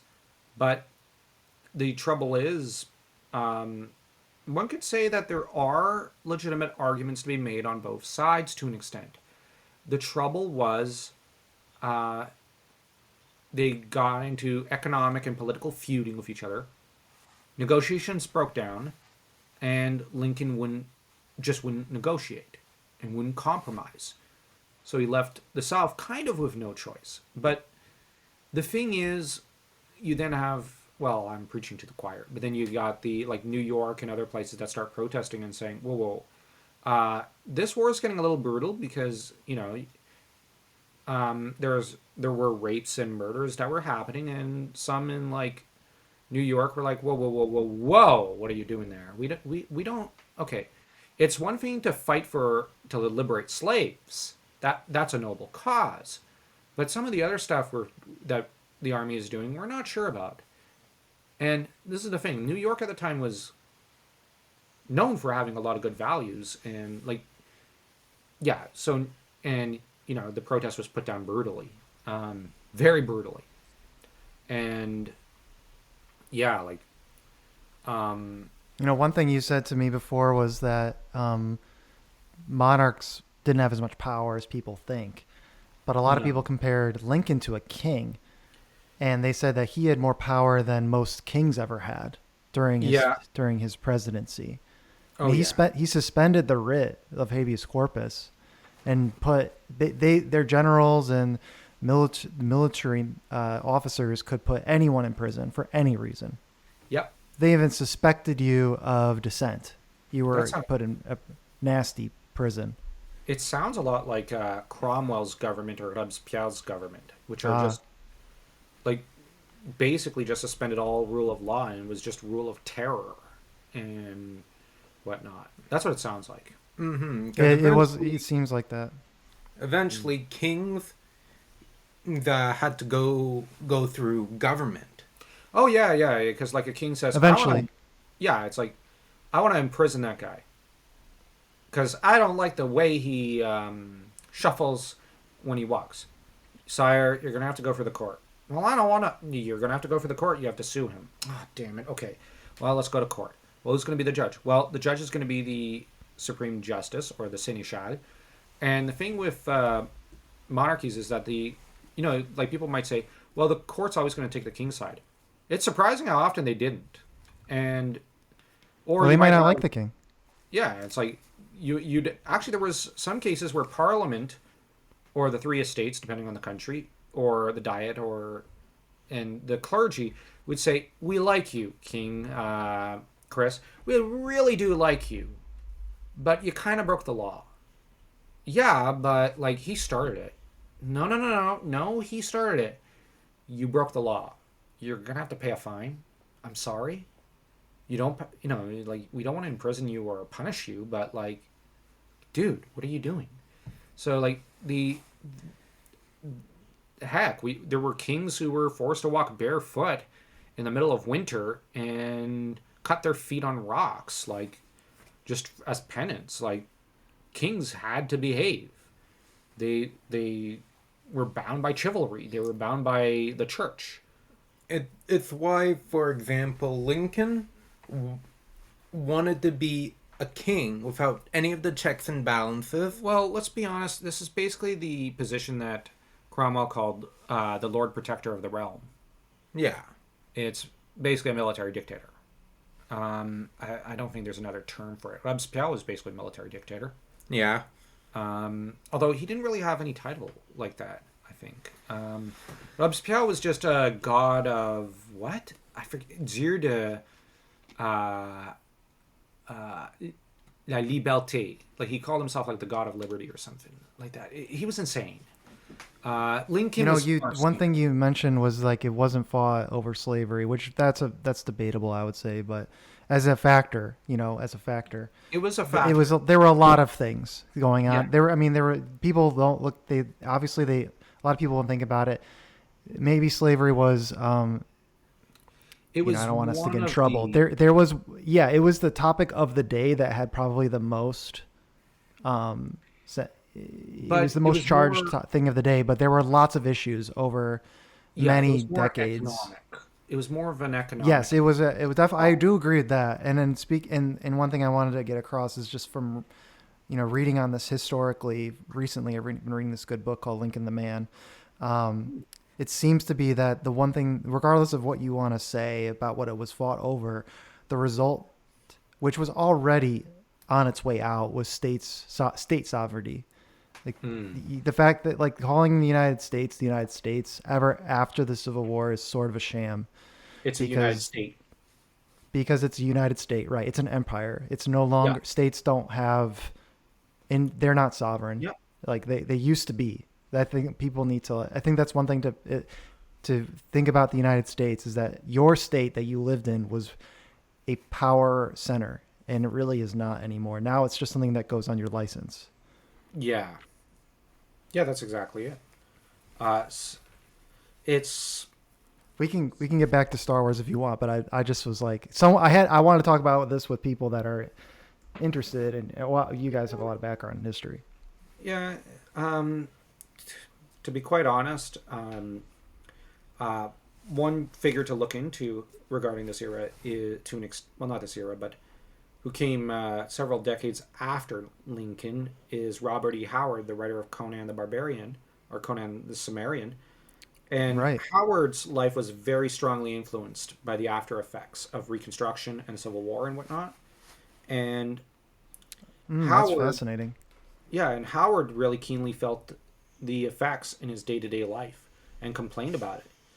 But Howard went so far as to call George Washington a traitor, and that what should have happened was every state should have been a country, or like certain blocks, like from New York. Well, there to was no Virginia. difference. They were essentially countries. I mean, a state is a country. If you're a state, you're sovereign. Yeah, The United States was basically saying we basically agree on certain economic things that we will do together, and not all of them wanted to. A lot of them were coerced into it.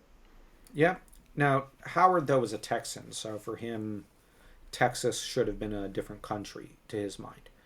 But Howard had very strong opinions against the U.S., even though like Texas was obviously part of it for a very long time by then. So it's interesting that philosophically, Robert E. Howard's a bit of the founding father of philosophically a lot of the ideas that the Texas nationalist and independence parties often spout. A lot of their arguments start with Robert E. Howard, who really Wow. kind of I don't want to say invented, but he's kind of the founding father of the philosophical movement. And Howard led a very interesting life, and even though he only lived to see 30 years old, Wow, that's and crazy. yeah, he was a So philosopher. young. Yeah, he was. He was a philosopher. He was probably the greatest writer the South ever had.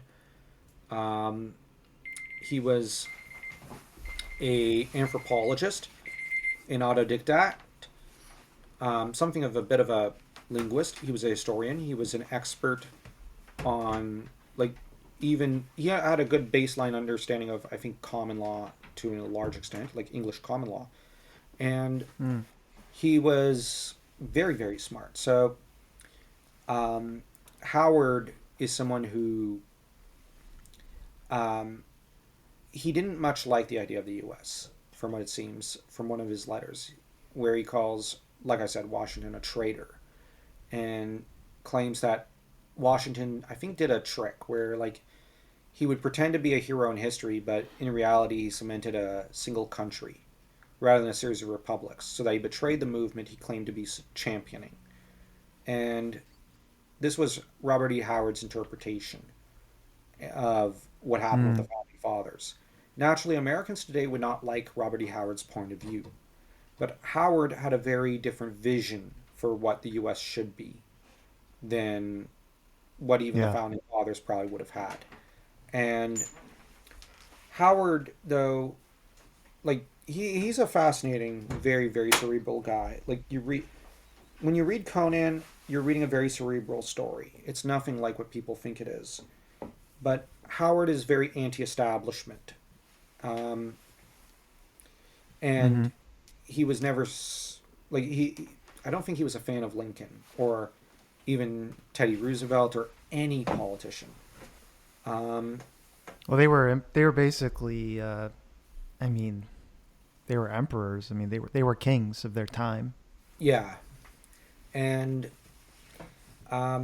but Howard came from a very poor background. Very fascinating man. Very fascinating. I'm not saying I agree with his every point of view. I obviously don't, but I find his interpretation of things in his letters interesting and fascinating. Maybe I should just do a podcast down the road or some analysis of some of his letters and just present that stuff to people. I don't know if people would be interested in that. That'd be cool. All right. It might be interesting. Not a lot of people have done that, and I mean, you'd probably be illuminating a lot. Okay. Um, but I'd have to specify, like, I don't know if I agree with everything he says because he had strong opinions. Um, but Sure. yeah, but as for Star Wars, I think it's a good place to bookmark Yeah. here because we're ending right as episode 4 is beginning.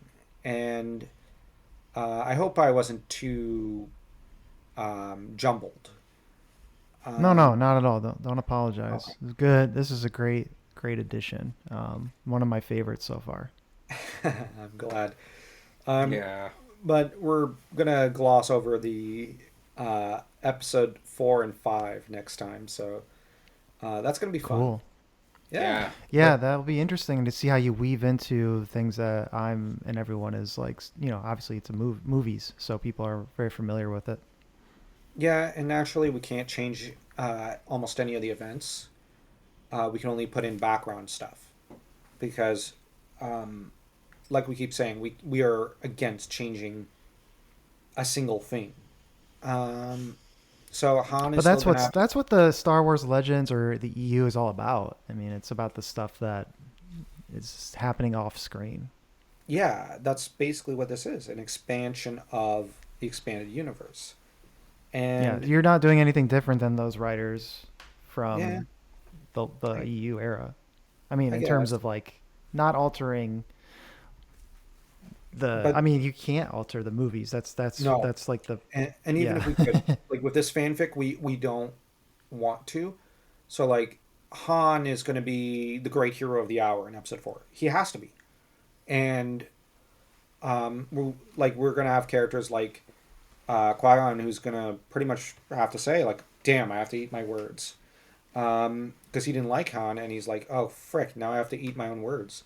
And even he has to recognize Han is great. And you have Vieira, who she's going to carry on with this feud for a while, but you know, Han is redeemed, so like she's in the wrong now.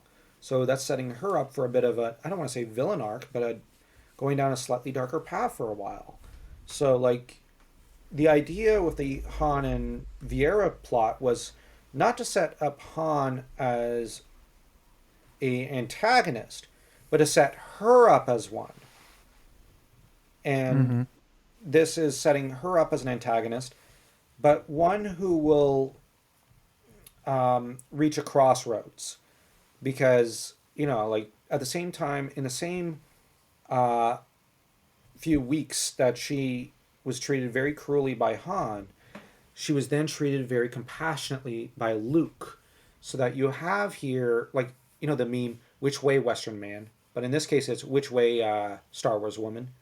Do you go down the path of destruction and evil, or of love and good? So the idea was to put this path before uh, a female character, because it's usually male characters who end up with this journey in Star Wars, and there's good reason because it's mostly a male fan base. And just to put a female character in that role, that was our eldest brother's idea with her. I had two things that Hmm. I had from my point of view before Okay. maybe we wrap up. So you guys reminded me. Seems like you're writing like good female characters. You know who does really good female characters Who? in their books is Michael Crichton. Oh yeah, I love him. Jurassic Park, and also Disclosure and State of Fear. I love his books. I'm a fan of his. I haven't even read J'adore. Disclosure. Is that what? Oh, it's so good. And there's a Really? movie of it. Yeah, there's a movie of it that's really good too. Oh hell yeah! I'm always looking for Michael Crichton like stuff that I haven't read. Read Um, it. It's good. but The Lost World has a great Oh, female protagonist. Have you read that? I love it. It's my favorite of his books. It's so good. It's so good. I like have a real soft spot for that book. Oh yeah. The audiobook's incredible. It's actually horror. It's Yes. actually a horror book. It's scary when you read Oh it. yeah. It's terrifying. It's Techno exciting. thriller. Yeah, love techno thrillers. But yeah, he does female protagonists so well because Yeah. they could be a Mary Sue if you don't really look at it like closely But because they just show you like he yeah, go ahead. writes them so well. Like Yeah, they're still feminine, and they're feminine they're but like strong at the same time, competent. yeah. And the thing is, he never overplays his hand with them. They make mistakes, they screw up, and they also save Yes, the day. Like they're an makes them integral, relatable. yeah, they're an integral moving part of the story. Now, Disclosure has some of his least sympathetic female characters and one of his most. Like two of his most. But that's It's okay. really awesome how he does that. He can have really unsympathetic ones and really sympathetic ones. Oh yeah. Yeah, Big no, Crichton. definitely. I'm a big Crichton fanboy. Cool. I didn't know that because I am too. That's awesome. Other thing that you guys reminded me of was like I was just in a podcast that I was listening to. They talked about Pompey Magnus Oh, and during and how in his campaign against the pirates, and I thought about yes. what you guys are talking about, um, and how like the Rome Republic had a big pirate problem for a really long time. They Hmm. were kind of using the bureaucratic like Republican methods. They never worked, and then they just said, "Hey, Pompey, we're gonna Count give down, you." deal with it. What'd you say?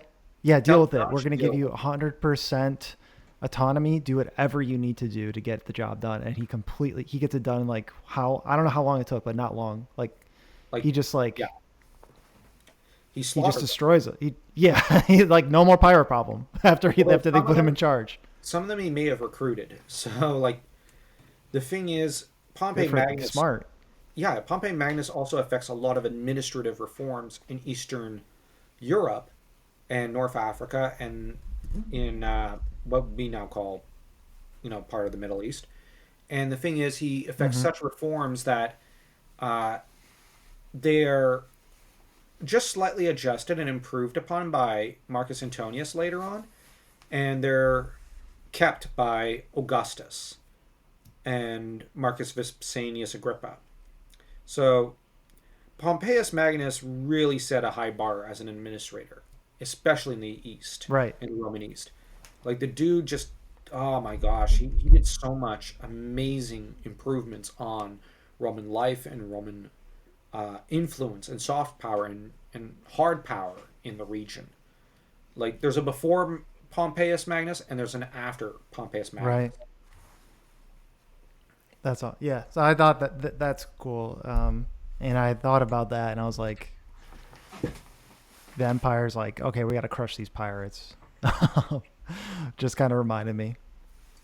They're causing problems.